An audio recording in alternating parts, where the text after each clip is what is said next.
present to you your Angel Award, which is your award for inspiration to women in the film industry for your extraordinary work as a director. Thank you. Yeah. Can you hear everybody is excited about this? And you have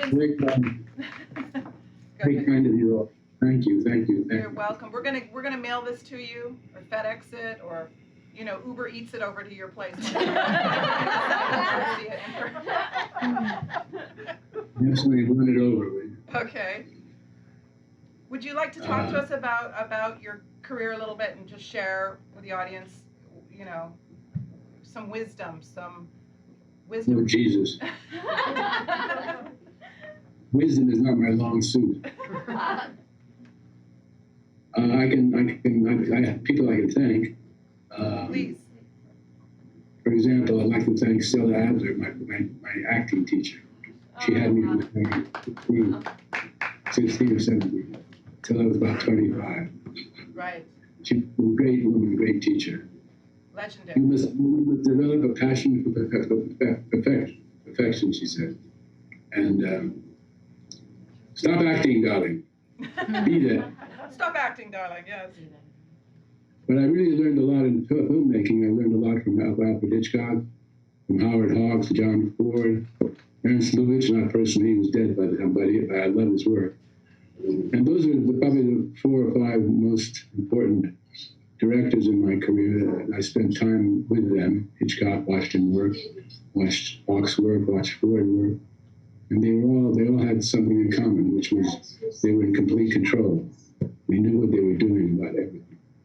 And so it's a challenge to be there with those guys, but that's who I learned from and learned quite a bit from them, I'm happy to say. Who did you spend the most time with personally that was really shaped you maybe more than the others? I'm sure they were all a big influence, but... I'm with Peter Hawks. I spent more time more intimate, sort of intimate time. I wasn't intimate with him. But he took me under his wing, so to speak. And he was great. Hitchcock was very good too, but you couldn't get as personal with him. Ford was gruff all the time.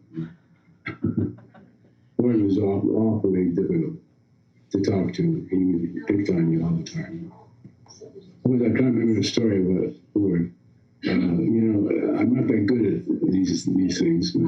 Did you get drunk? Who did you get drunk with or have the most fun with? Just let's cut to that because everybody wants to know those stories. I didn't get drunk with him. I think Ford. I used to go to his bedroom when he wasn't shooting. I'd go to his bedroom and sit next to his bed in a director's chair while he watched TV, usually westerns. And one time I was sitting next to him, I said, it's John Wayne's birthday next week, Mr. Ford. I thought I'd give him a present, thought I'd give him a book. Huh? He said. It's John Wayne's birthday, Duke's birthday next week. Thought I'd give him a present, thought I'd give him a book. Huh? Well, I knew I was in trouble because whenever he wanted to really humiliate you, he would make you repeat the same thing as he was screaming it. And there's no sentence either in English or any language doesn't sound ridiculous after it's been repeated 10 times, ever increasing volume. Right. It's Duke's birthday next week. Thought I'd give him a present. Thought I'd give him a book. Huh? It's Duke's birthday next week. I thought I'd give him a present. I thought I'd give him a book. He's got a book. Oh yeah. He got a book.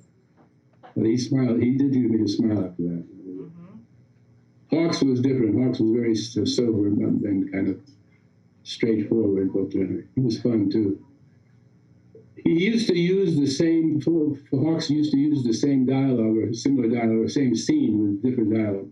In most pictures, he'd have this scene about, how do you like to kiss? And the girl was always the leader in that kind of thing. So one time we were on the set, and I was standing over there behind him. And he says, he never did this, but he just suddenly said, if there's anybody here, quiet, blew a whistle. If there's anybody here that recognizes this dialogue and it seems familiar from another picture of mine, he can just shut the hell up about it, he says, looking at me. John Wayne laughed because he knew what that was about. I have to thank my parents, too. I really should. My father taught me, without speaking particularly, he was a great painter, my father. And he taught me a lot about composition and color because I was born into that. We used to paint at the apartment. So, do you believe that filmmakers are painters of sorts, would you say? In a way. Painters with emotion and texture and sound and performance? All that stuff, yeah. Certainly they're painting something. And yeah, I think you're right. My mother was very encouraging, great woman. My mother put up with a lot. And they were wonderful parents. They really didn't have a lot of money, and yet they paid for everything that I needed. I wanted to go to the American Academy of Dramatic Art, they paid for it. I wanted to go to see Stella Adler, they paid for it. And so on, down the road, including a dancing school. Wow. So I could learn the foxtrot. I didn't know how to do it. Anyway, parents were great, very encouraging. Stella Adler became a close friend, actually, over the years. And Hitchcock, Hawks, and Ford, they were all very nice to me in their own way. Ford was this way, and Hawks was that way, and Hitchcock they were all different. But those are the three. Also, I must not forget Roger Corman, who gave me the first chance I had to direct a picture. He financed it, and then was sold it to Paramount. And he was terrific. I mean, Roger just said, "Do it on time, get it done on time. That'll be it. As long as you were on time and on schedule, he was happy." And he produced, put up the money for my first picture, Targets, which wasn't too bad. And Paramount bought it and started me going. Peter, you've created some of the most memorable female characters, I believe, in movie history. I mean, Tatum O'Neal's role in Paper Moon, and Cher in Mask, and Barbra Streisand, and What's Up, Dog? What was your approach when you were working with these great actresses? I don't know that I had a particular approach. Each actor or actress, they're all different. Everybody's different. And I tried to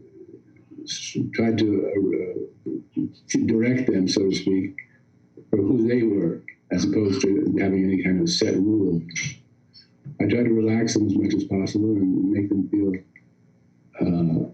loved. Make them feel loved, but like I like to give the impression that there's no such thing as a mistake. There's just another way of doing it, and we did that. I'm partial to women. I think they're more interesting than men. Yeah. More complicated. You can't quite always tell exactly what a woman means when she says. With a guy, it's kind of obvious. Women are more ambiguous and more complicated, I think. So the mystery of women. You've had many muses in your career. Yeah, my mother was my first one, I guess. Yeah. And then Cybill Shepherd was certainly a muse. Yes. Dorothy Stratten, of course. Yes. And those are the main ones. My mother and Polly Platt, my first wife, she was very inspiring in a way. She got me going, and she was a very good designer. And my daughters didn't do too badly on me either. They were working me. Dad, come on, Dad, you can do better than that. And that kind of thing. Thanks a lot. Do you joke around a lot with your daughter and your family? And my daughter, I got two daughters. I kind of, yeah, we kid around, yeah, sure. Unfortunately, one of my daughters is on the East Coast, and the other one's somewhere on the West Coast. But she says she moved here to be closer to me, but I hardly ever see her. Yeah. Yeah, she's a big old life. And then, of course, it's hard for all of us to get together, with COVID. And this is so special to us that you're sharing your time with us, and that you are, a recipient of the Angel Award, because you really are an inspiration to women. And that's what we're here to acknowledge. And we just really love you. We really. That makes me very happy, particularly that it's women. Yeah. I think should occupy a stronger position than they do. Even. Thank you for saying that. You know, women are complicated and so much more interesting and much fairer than men. Yes. Is there anything you want to tell the filmmakers, male or female, or is there anything that you want to inspire others with, some, you know, something that's stuck with you in your career that you could share? That's a hard one. That helped you, that you know, maybe when times were tough, or... Well, when times are tough, just keep going. Don't give up. That's the main thing. Don't give up. I had some real rough times in the early 80s. 80, 81, 82, rough period. Because of what happened with Dorothy. But, you know, we just went forward. And I wrote a book about her, which I felt she was next to me and whispering in my ear. I have to tell you, Peter, I'm from Vancouver, Canada, and Dorothy went to my high school, not in the same year. So we know her well in Canada, and we, you know the story. So it's a sad story. She was a great woman. Yeah, she was a beautiful woman. And a great person. And the whole situation was compounded, unfortunately, by Mr. Hefner, who's gone the way of all flesh. Yeah. But he was definitely partially responsible for what happened. More than partially. That's a long story, which we haven't talked about. But anyway. I told the story a bit in the book I did about her, called The Killing of the Unicorn. It's talking about making it into a series or something. But I don't know. I haven't read the book, but I do want to read the book. So. It's depressing. As Larry McMurtry said, it's the most depressing book he ever read. But I'm sure it's a good read, you know. I mean, sometimes expressing and feeling those emotions is important and cathartic, so. Yeah, that's true. Well, anyway, I know. We don't want to keep you, but we want to applaud you and tell you how much we appreciate your contributions, you know, to the film industry and for inspiring women. So thank you, Peter. Thank you so much. Thank you. Thank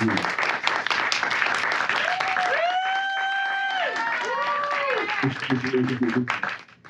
Thank you. Thank you so much for joining us. Good luck to all of you. You too. Stay well, sir. Thank you, sir. Nice being an angel. Thank you. You are an angel. You're an angel. Yes. Thank you. You're part of our family. Thank you so much. Thank you, Larry. Thank you.